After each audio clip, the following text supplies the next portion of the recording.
दुलाराय बर' फरायसा आफादनि 56थि थान्दै जौखोन्दायखौ खुंफुंनो थाखाय गलाघाट जिल्ला सिसुपानि दख'रानि जारिमिनारि थावनि हिरिम्बा नोगोराव खुंफुंनो दिनै बानजाय आफादनि मावखुलिखौ बेखेवबाय। बे गोथार बेखेवनाय बुब्लियाव बानजाय आफादनि मावखुलिखौ बेखेवनानै होयो सिसुपानि ओनसोलनि गागि समाज सिबियारि नबिन खाख्लारिजों लोगोसे रज'नि बसुमतारी बिथांमोनहा। थारैनो बे जारिमिनारि थावनि हिरिम्बा नोगोराव फैगौ 2024 मायथाइनि फेब्रुवारि दाननि 9, 10 आरो 11 खालाराव सानथामनि मेहेरगोनां हाबाफारिजों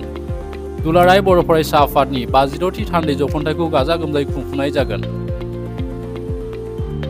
बेनिनो दिनै बानजाय आफादनि मासिगिरि रमिय' पि नार्जारि बिथांनि दैदेननायाव दिनैनि गोथार बेखेवनाय हाबाफारिखौ मावफुंनाय जायो। मख'नो गोनांदि बानजाय आफादनि मावखुलि बेखेवनाय हाबाफारियाव बाहागो लादों बर' कछारी गाव हायुङारि खुंथायनि मावफुं सोद्रोमा प्रदीप स्वरगियारि, खौसेथि बर' सुबुं आफादनि गाहाय नेहाथारि पीताम्बर ब्रह्म, गलाघाट जिल्ला दुलाराय बर' फरायसा आफादनि आफादगिरि, जिल्ला बर' थुनलाइ आफादनि आफादगिरि आरो ओनसोलनि मेलेमजिबि दैदेनगिरिफोरजों लोगोसे गोबां रायजो राजा बिथांमोनहा